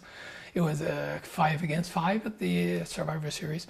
Vince worked it out to where he wanted us out of the ring early and leave the building, because it was their last night. So if something happens, it's tonight. So Vince says, I want to end this now. He wanted us eliminated early, just leave, get out of the building this way. After that, they're gone and it's over. So that's pretty much in detail what happened with the Bulldog story. He's getting good with Dynamites because he was just very one word answered, you know. Like when I asked him about Hoshino from New Japan, when they had that little scuffle in the shoot, and he was like, yeah, he's a prick. He's a prick. So I put him on him and put him in a grommet and you know, tried to bite me. So you know, I put it on him and that was it, you know. But he was just very one-word answered, and like I remember I asked Dynamite about like the original Tiger Mask. I asked him, hey Tommy, what about the original Tiger Mask Sam? He says hello, and what do you think about him? He goes, he's the best. And then, oh, you'll find this funny, Devin. I know you recently interviewed Dan Spivey. Yes. And him and Dynamite were very good friends, and I had seen Tommy, and I told him that Dan Spivey had said hi, and I don't think they had spoken in years. And I know that they were close friends, and the only thing that Dynamite said with his dry British sense of humor was, they said, yeah, Tommy, you know, Dan Spivey said to say hi. He said, oh yeah? I said, yeah, he wants your number and, you know, wants to talk to you. He goes, is he still daft? In English, is he? And I started laughing. I said, yeah, well, he's doing good. And he goes, right. And he just sipped away at it, whatever, and that was it. He didn't ask about how Dan Spivey was, or, you know, just, is he still daft? We go to Madison Square Gardens. Raymond and I were against the British Bulldogs, and Vince McMahon asked us to do a 20-minute match from Broadway. Yes. No winners. And they were world tag team champions. And the Bulldogs didn't like that. Right. And that started the animosity between us. We were a threat to them, which had a great match. I loved working with them. I enjoyed working with them. I thought they were great athletes. As far as the business goes, I think it's one of the best tag teams that gave an impact to the business as a tag team. We go to Syracuse, New York one night, not long after that. And there's 8 matches on the card. Right. There's 2 intermissions. There's an intermission after the 3rd match, and there's an intermission after the 7th match, before Hulk comes in on the 8th. Right. We're in Syracuse. We're on the road for like, I think, 21 days. But there's a flight leaving at 9:30 from Syracuse to Montreal, which is only like a 45-minute flight. Wow. So we get a chance to go sleep at home an extra night. When you're gone for 21 nights and you're gone for 20, it makes a difference. And then Right. you get to see your difference. kids, you know, an extra 12 hours. Yes. So we asked Chief Jay Strongbow, which was the agent, Chief, we're on number 7 and the Bulldogs are on number 3. Would you mind switching the 2 matches? Because I already checked in the OAG. The OAG is a guide of flights that tell all around the world that tells you every flight that exists. It's Right. called OAG. And there was no flights possible for the Bulldogs to go home that night. So I wasn't interfering with them except for an hour difference. But we would have 12 hours more at home. I wasn't even thinking about them except making sure that they can't get home that night. So I wasn't causing them not to see their family so I could go see mine. Right. You know, so there was no interference at all in their schedule. They had to leave the next morning to go to Calgary. So we switched the flights. And when we switched the flights, Chief Jay Strombo went to see the Bulldogs. They said, hey guys, they said, the Rougeaus are going to go on 3rd and you guys will go on 7th because they could make it home to see their family. He didn't like that. Right. And you know, we're not going to hide it that Mr. Fuji is one of the biggest ribbers in the business. Right. And he was friends with them. Mr. Fuji liked to play those bad jokes too. He was always, seemed like he was bored about what his life was about, so he'd always try to get into doing some bad things to people too. And he had fun out of that. Right. So he was there, and finally what happened is I was playing quite in those days some cards with Mr. Perfect, Kurt Hennig. Yeah. And so that night I was playing cards and waiting for my match to go into the ring. And when I went into the match, just before going out, I packed all my clothes in my bag, ready to jump in. As soon as we jump out of the match, we don't even have time to shower. We're just taking a towel because I want to make the flight to go home. Which is not a far flight. Not at all. Syracuse is very close. It's very close. It's a 3-hour drive, so Right. it's like 45 minutes flight. Yeah. And it's like, so while I was in the ring, I came back from the ring right after to get my stuff, but Kurt Hennig looked at me, and when he looked at me, he says, so I looked at Kurt Hennig, and he went like this. He looked at my bag, he looked at me. He looked at my bag, he looked at me. He looked at my bag, and he looked at me. So I'm looking at him like, what is he trying to say? So bottom line is I don't have time to look. I look real fast. I don't seem like I'm missing anything. So I take my stuff. I get into the cab. Cab's waiting for us. I already arranged it with the cab to wait for us at the door. Everything's planned. We get on there and we just barely make the flight. And then when we get the flight, we get to Montreal. We spend 3 days at home. Before I left the building, I looked at Kurt Hennig. I told Kurt Hennig, I said, I hope he didn't touch anything in my bags. Right. Because if he did, I'm going to tell Vince. Right. I'm not going to stand for this. Don't Yeah. touch my personal stuff. When I went home for 3 days, they were there all that evening long in the dressing room to stir everything up. Yeah. So Kurt Hennig, which was one of those guys who liked to play ribs too, Yeah. he went to see the Bulldog, and he told the Bulldog, he says, hey, Jacques is going to put you in some trouble with your jokes. He's going to stooge on you. So he actually pumped the Bulldog Okay. with, I believe, Fuji also. But I don't have any proof of that. I know Kurt did, but I think Fuji was in it too. But he was actually, Kurt was the one stirring it all up and telling the Bulldogs, and probably telling them all kinds of things. Like, hey, guys didn't even beat him in Madison Square Garden. The guys are going to do this to you. The guys are going to take their belts. You know, I don't know what they said. I'm all inventing this because I'm just imagining still today that when I got to Miami, long story short, is 3 days later, my father comes to pick me up because in the wintertime, my father goes to Florida. Right.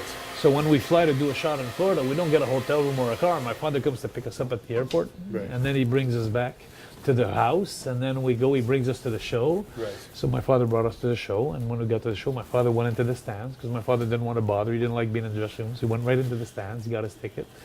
And then we went to sit down. So when I went to sit down, Kurt Hennig was at the end of the locker room, his wall to the locker room, with a table of cards.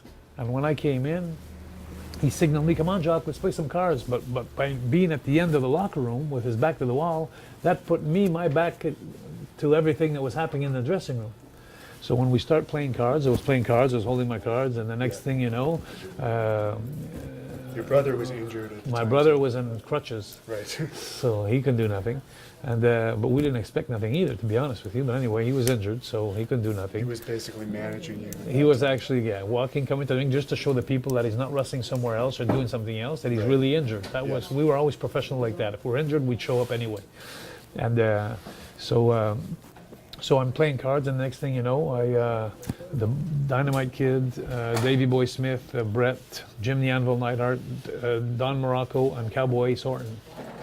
They come walking in from behind, and the next thing I know is I'm laying on my back because he came and slapped me right here on my ear, and I fell off the chair. And I'm getting up trying to explain myself because I'm not a real fighter. And I'm trying to get up like, and I'm cussing too, like, what's going on? I'm shocked. I had no idea what's going on. And Kurt Hennig never warned me either. Right. So he was accomplice 100%. You know, so I get up the chair and say, well, and then before I had time to turn around, he's punching me in my mouth. And now I don't know where I'm at. The next thing you know, I remember being on the floor and coming back to me. And then my brother starts with his crutches, so he tells him, he says, hey, he says, leave him alone. I remember hearing that. Yeah. And then he looks at my brother Raymond, which is on crutches, and then he punches him in the face. And then my brother backed up just a little bit, and he said, oh, he says, so my brother told him, you're going to hit a guy that's on crutches? So he looked at my brother and he says, no, he said, I'm going to wait till you heal, and then I'm going to beat you up really bad. And then, so then he turned back, and then I got up, I went to see him. I went to see him to try to explain. Yeah. And then he started beating me up again, and then he was kicking me and was on the floor, and I was so ignorant trying to get up and try to explain myself. I'm not, like I said, I'm not a fighter. So, and in my mind, I wasn't the same caliber as him, in a fight. So anyway, long story short is I took my beating, and then Tony Gurria came to see me. I believe it was Tony Gurria, and then he was an agent with WWF, and he came to see me, and then he says, I was swollen so bad, I was swollen about this big, and I looked like the hunchback of Notre Dame, but in my face. And so he came up to me, he said, Jacques, he says, take your things and go home. I said, no. I said, I'm going to wrestle tonight. I wrestle tonight. And my brother looked at me and said, let's go. I said, no, we came here to wrestle, we're going to wrestle. So then the Harts, when they found out that we were going to wrestle, they were wrestling against us. Right. So then we got into the ring, and it was so funny because Brett went to see Dino Bravo. He says, well, what do I do now? What do I do? He says, well, just wrestle. Just wrestle. He says, Jacques not going to do anything. He just wants to do a job. So I went into the ring, and then after the match, I went to the car. My father obviously saw it when I was in the ring. So then I got in the car. And as the barber said here, your father's a very proud man as well. Yeah. So anyway, I get into the car. I'm sitting in the back of the car. Raymond's in the front of my dad. No word is spoken. Okay. From that moment on, till I got to my father's house in Hollandale, Miami, took the flight the next morning. For 3 days, not a word is spoken between me and Raymond, not to my dad. I'm in a state of mind that I'm in my own world. And it's funny because the thing I do remember the most is when we landed in Chicago, the first day when we got back on the flight, when everybody was on the plane, the next day. Right. We're all on the same plane now. We're flying to Chicago, and just before we land in Chicago O'Hara, yes, the flight attendant takes the microphone and she says, because obviously the Fuji or somebody or the Bulldog or someone played a rib on me again. So they said, she said, we'd like to welcome the WWF to Chicago O'Hara. We'd like to congratulate Jacques Rougeau on his boxing match last night. Dynamite actually mentions that in his book. Does he? Yes, that's and I'm in a state of shock here, and I'm hearing this, and I'm saying, he's really laughing, making, he's anyway. Let's be clear, he hit you from behind. You were playing cards when he hit you. I so wasn't. It wasn't like he asked you to No, to not go at all. outside. Not at all. It was he was a coward. Yeah. And so anyway, so for 3 days we don't speak, and then finally coming back from Rockford, Illinois, for first words I tell my brother, I look at him, I haven't spoke to him. I said Monday. I looked at Raymond. I said Monday's TV. Vince is there, Hulk is there, Macho Man's there, everybody's there. I'm making my comeback. But I wasn't talking like this. I was talking like this. Yeah. One day I'm gonna make my comeback because I couldn't speak. And Raymond looked at me, and I swear to God, it was so funny. We got into this is so corny. We got into the hotel room, and Raymond took the mattress and he put it against the wall, and then he took a pillow, and then he started showing me how to jab and to hit and moving the pillow. He's moving the pillow, jab, jab. And he's giving me boxing lessons that same night that I said I'm gonna make a comeback. Yeah. So funny. And so we did that for 2-3 days, and then Monday we got to Fort Wayne, Indiana, when it was TV, and then when we got the night before, Sunday night, I called my dad in Florida. That's the first time I talked to him a week later. Right. I called my dad and I said, Dad, he says, how are you? First time I speak to him, he says, how are you? I said, I'm okay now. I said, I'm just calling to let you know that I'm doing my comeback tomorrow.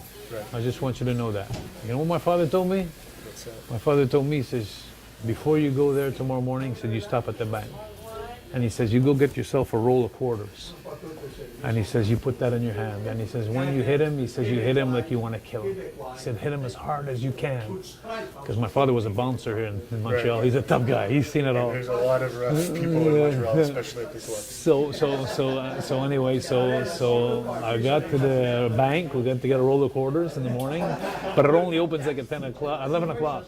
So the boys had to be there at 10 o'clock. But what I don't know, and Raymond doesn't know, it's like from 10 to 11, Vince calls a meeting with all the boys. Right. And he tells the boys, he says, the next time there's a fight in my company, everybody's fired. But I don't know that, and Raymond doesn't know that either. So we're getting home for the bank, so now all the boys are sitting, so I walk into the So at dressing the room. very moment he's giving this speech, you're buying the roll of quarters. I'm buying the roll of quarters while he's giving the speech. So anyway, so we get back to the arena, and then get to the arena, and it's so funny because there's 3 dressing rooms, one side by side, and there's only like a curtain. There's no doors, it's curtains. So Raymond opens the first curtain to get in the dressing room, and guess who's sitting there? Dynamite Kid, Dino Bravo, our friend, Right. Dino Bravo, and Davey Boy Smith, and they're all mingling together. And as soon as I come in, they stop talking. Right. Raymond. As soon as Raymond opens the curtain, they stop talking. So obviously Dino didn't know the story. Well, he wasn't with us on the same tour, so the Bulldogs were explaining to Dino what happened. There's an A, It was B, 3 and nights, C 3 town. nights a time, every night, 3 towns, 3 shows every night. So he wasn't on the same night as us. Right. So he was trying to get the scoops. Dino Bravo was sitting between the 2 Bulldogs like they were big buddies. Yeah. So Raymond opened the dressing room to go in there. So Raymond turned around, looked at me, says, "No, let's go get the other one." I looked at Raymond and said, "No, let's go in here." I was already, my demons were faced. Right. So Raymond turned back around. He went into so when Raymond came in, he said hi to Dino. Dino just looked up at him, and Raymond, he went like this, says hi. And then when I came in, I said hi, Dino. He didn't even answer me. Never looked at me. Never answered me. He boycotted me. And like he just knew that if he was my friend, the Bulldogs would probably beat him up too, or get to him too. So he just scratched me on the list. I'm not his friend anymore. So I went to sit down and I took my book that I'd bought at the airport 3 days earlier about revenge. But it was about revenge. Right. I was trying to help myself, I guess, subconsciously. Yes. And so I went to took my book and I went to sit down and I put my head down. So at that point, the 3 guys, they got up, they went to the cafeteria to eat. And at that point, I think in Dynamite's mind, it was all over. Yeah. Like, there's not going to be no comebacks. There's not going to be nothing. And so they went to eat. And my father told me something too. He says, when you make your comeback, he says, make sure it's 1 o'clock. He says, let them eat. Right. Because it's hard to fight when you have a full stomach. So my father, he gave me all the tricks anyway. So long story short is we went to sit at ringside. And we're sitting at ringside now. It's about 11:30 or something like that. The guys are gone to eat. Right. So me and Raymond are sitting at ringside like this. And then guess who comes out of the dressing room? No, Hulk and Vince. Vince, I haven't seen him since, and Hulk either. They weren't on the same tour as us. So they Since the initial fight, since the initial fight, we haven't seen them. So Vince just come walking out, and he's talking to Hulk about what's going to happen that night, the main event, what they're going to do in the scenario, and then he comes right in front of us. He passes right in front of me and Raymond because we're sitting in the front row, probably beside the ring. Right. And then he passes in front of me, and then he goes like this. He just goes by us, and I'm sure in his mind he was hoping or thinking that I would say, "Excuse me, Vince, can I talk to you later?" No, I'd like to complain or I'd like to whatever. Never said a word. I just sat there, never said a word. And so he went around the ring with Hulk, talked about 5-10 minutes. We didn't say a word. He came back on the other side to go back towards the dressing room, but then he got worried. He's a smart man, Vince. Right. He knew something. And he knew that if we didn't talk, he must have figured it out. So he looked at me and Raymond and he says, "Guys, by the way," he says, "I'd like to talk to you in a little bit." So I looked at Raymond and I said to Raymond, "Raymond, we got to do it now." So he says to me, he says, "Yeah, but he says, they may not be finished." I said, "We got to do it now."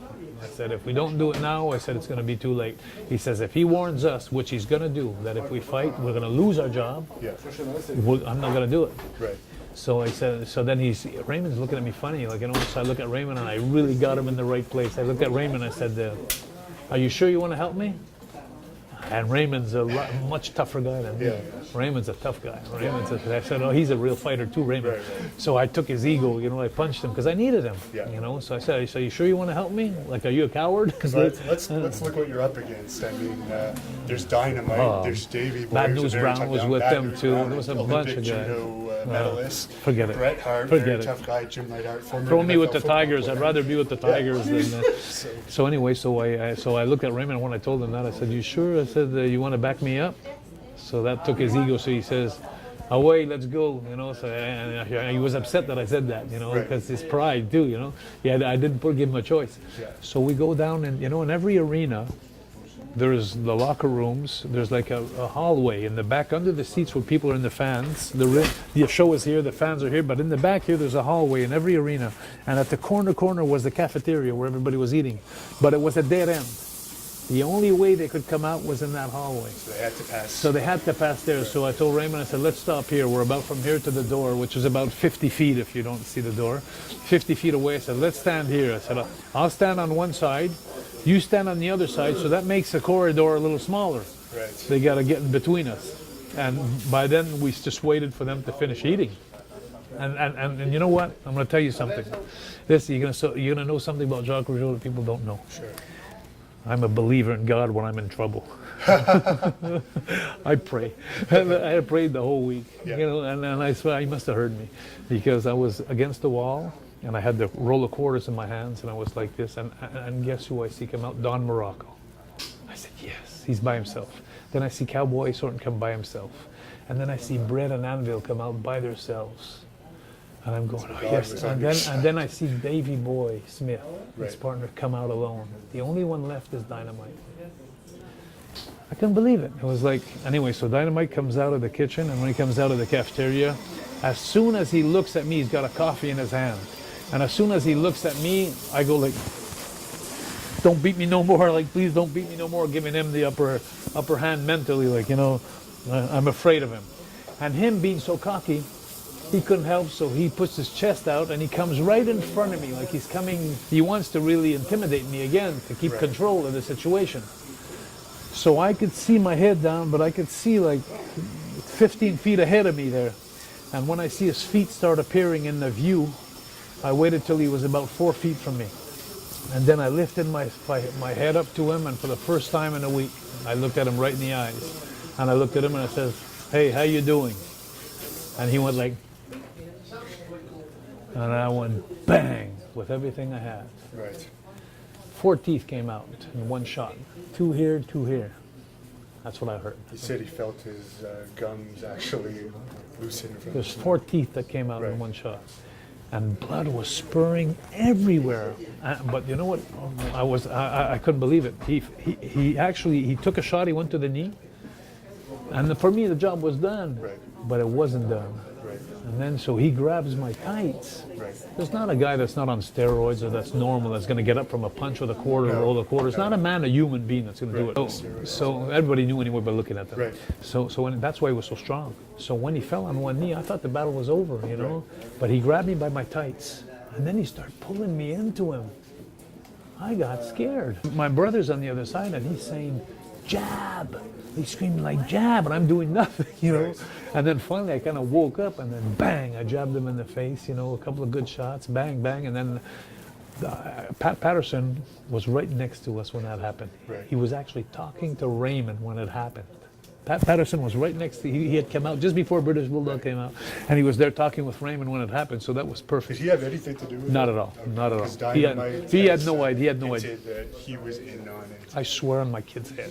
Right. He had nothing to do with it. Okay. He was in the wrong place at the wrong time. And he was freaking out. Freaking out, you say? Anyway, he was screaming like a girl.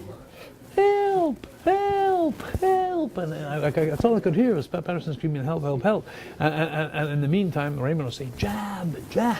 Like, you know, and Raymond actually pushed Pat Patterson, like, get out of the way.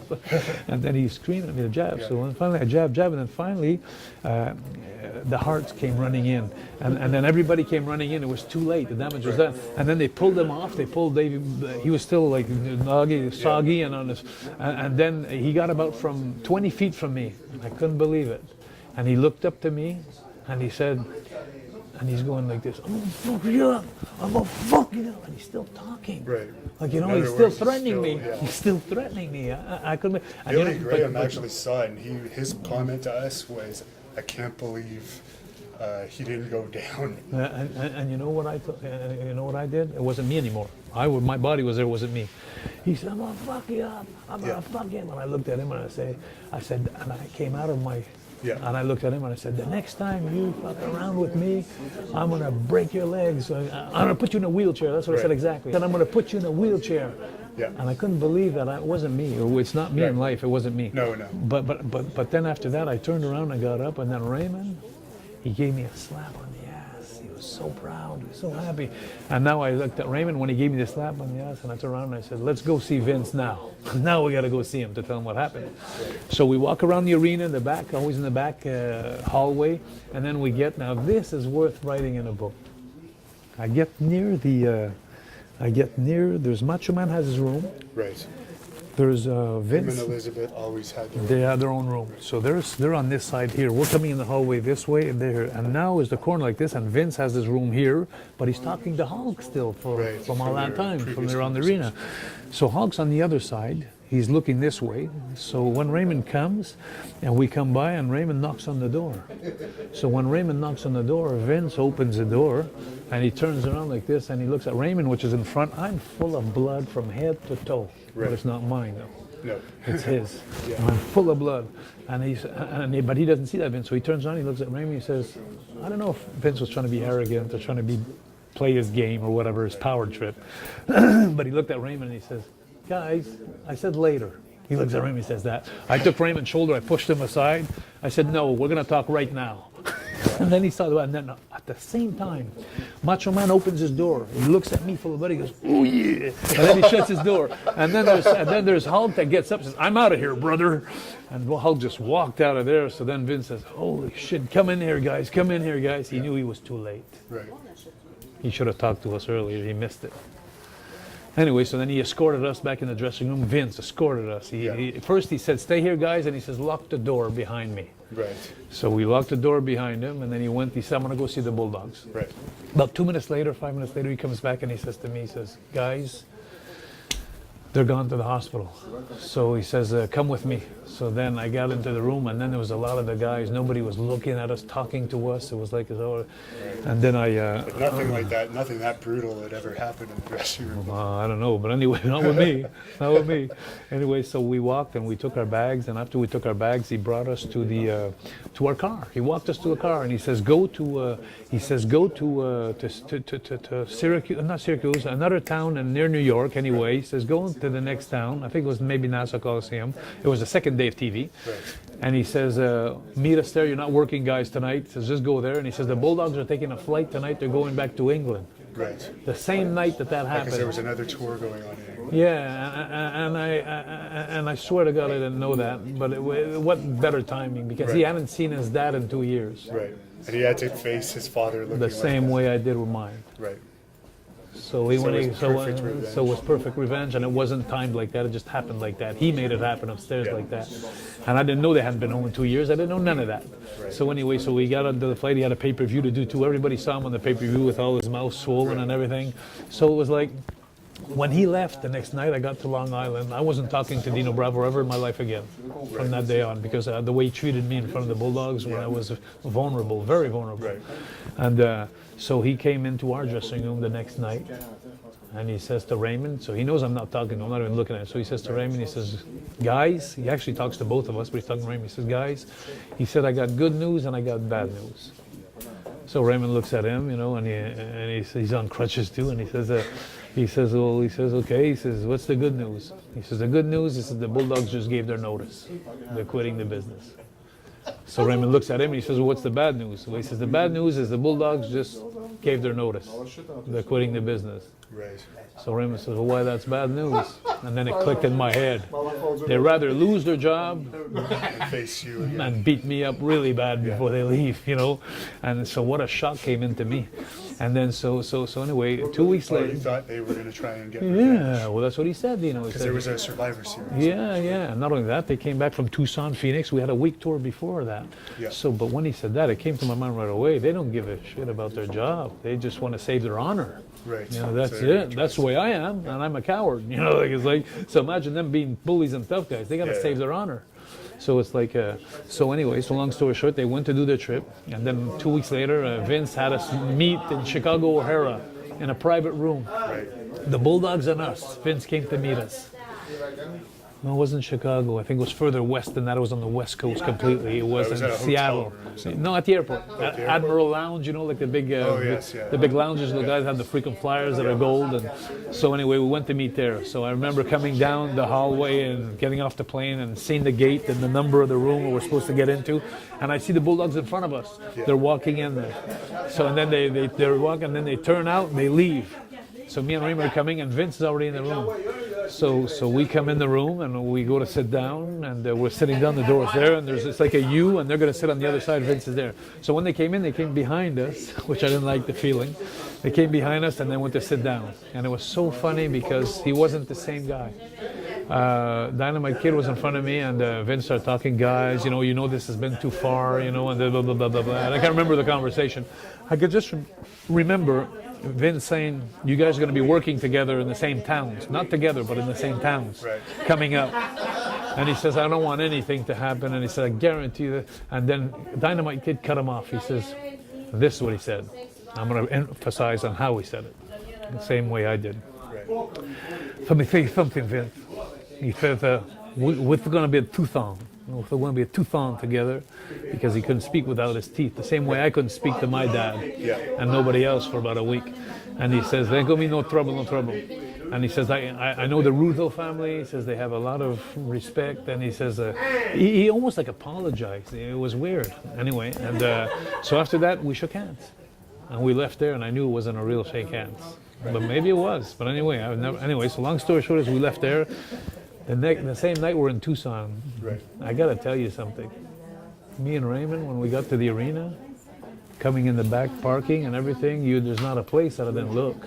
Like, behind the garbage can, behind something, behind the wall. Every time I turned or faced them, I was waiting for a baseball bat. That's how I lived for a week before I got to Survivor Series. And when we got to Survivor Series, I got the worst treatment I ever had in my life. We got there like at 10 in the morning, 11 in the morning. We were wrestling against the Bulldogs. It was 3 against 3. I can't remember who was in the match, but I know it was just 3 against 3. Just to tell you how much I was in a daze there. I don't know who the other partners were. I just remember I had to be in the same ring with these guys. And it was 10 in the morning when we got there. And usually by 1 o'clock, all the matches, the guys have spoke what they're going to do, who's going to win, and this. And it was like 6 o'clock at night. And Vince had never got us together. The agents has never got us together. They made me sweat all day long, like, just waiting to see. And then finally, we were called in the dressing room, Bulldogs and the Rougeos and this and this and the other guys. Let's go to see Vince. So we sit in front of Vince, and Vince started talking. He says, okay, guys, he says, we'd like to get this team over, whoever it was. I can't remember who it was. We were the first ones out. Anyway, so he says, okay, he says, how we're going to do this match. Vince stayed there with the agent to see how we're going to do this. So Dynamite said, actually Davey Boy, he said, well, I want to start the match with Jacques. I couldn't believe it. It was like a nightmare. And I'm proud, so I'm not saying anything, but I'm really in my pants, I'm playing tough guy, like just to save my image, save face. And so he says to me, he says, okay, Jacques says, you grab a headlock. And no, he didn't say Jacques. He says, you grab a headlock. He treated me like, he says, try to intimidate me. He says, you grab a headlock. He says, shoot me in the ropes. He says, give me a tackle. He says, I'll drop down. He says, when you come off, I'm going to press you. And he says, I'm going to press you at the end of my arms. And he says, when I do, he says, you're Raymond, you come in. And he's going to throw you onto Raymond. So I said, he didn't even have a time to finish his sentence. And I said, no problem, I like it. And I wanted to show him, like, I can't say the word, like, F you. Like, you're not gonna break me here. That's it. You're not gonna intimidate me, exactly.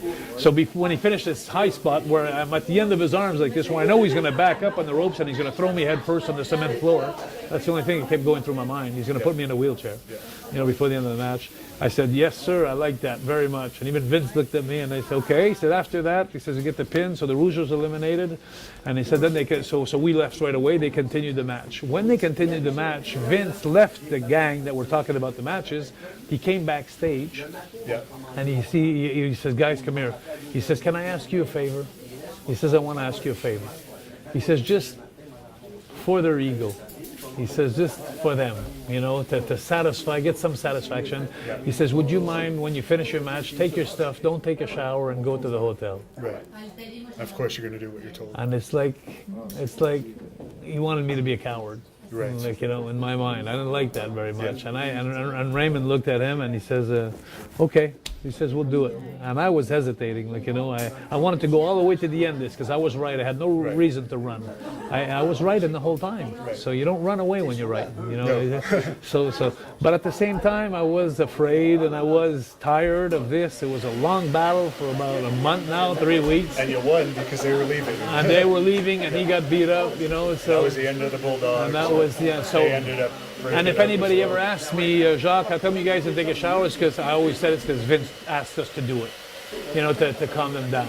So that's what happened. One guy that's not here anymore, unfortunately, is Dynamite Kid. Do you have anything to say now that he's passed away about that whole situation? You already told me in the last interview the whole story for anyone that wants to look that up.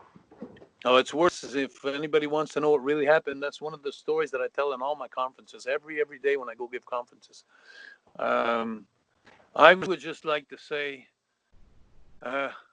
like I said in the last time, they were great workers. They were, but I think Dynamite, being a small guy, not tall guy, a small guy, he must have tripled the efforts to make it up on top, and he must have worked so hard. And before that match we had at the Madison Square Gardens, where we did a 20-minute Broadway with them, Raymond and I against them, before the heat started, because they were defending the titles in Madison Square Garden. We were just coming in as babyface. We were no names, and Vince didn't want to beat us. And that's the heat started there, I think, honestly. I just say I feel sorry for all the pain he's been through, for all the things he did.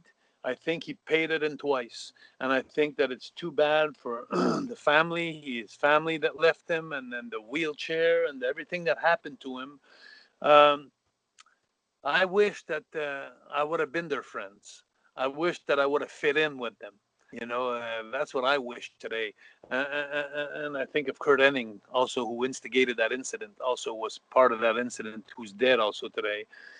Before that, I played golf with Kurt. When we were on the road, we played cards. We were like a family. But there was, like every family, there was like arguments, and there was jealousy, and there was the hormones, and there was all that stuff. But in the bottom line is, even as people, not everybody knows this, but my brother Raymond and I, we haven't spoken 10 years, I think, or something like that. We were the closest things that ever existed. And every time I do an interview, it's so funny because I always talk good about my brother. I always tell him like it is. And then sometimes, it's shit happens. And because of the bosses that try to put discord between us and stuff like that, and caused some things that Raymond took some decisions, but there's not one day that passed that I don't speak about my brother Raymond. Yeah, and he still speaks well about you, even though I won't get into that because it's your personal business, but it's nice to see at least you guys still speak well about each other in public. You know what's fun too is that we're going to a Comic-Con in about 3 months. It's been postponed, and we're going to be signing autographs together. Me and Raymond. It'll be fun, but we'll have a lot to say. Thank you for watching the Hannibal TV. Please like this video if you enjoyed it, and click the subscribe button to not miss any of our latest shoot interviews, match videos, or news updates. Support us on patreon.com for $1.99 a month to watch our full shoot interviews ad-free and help our channel grow. Follow us on Twitter at the Hannibal TV for instant updates.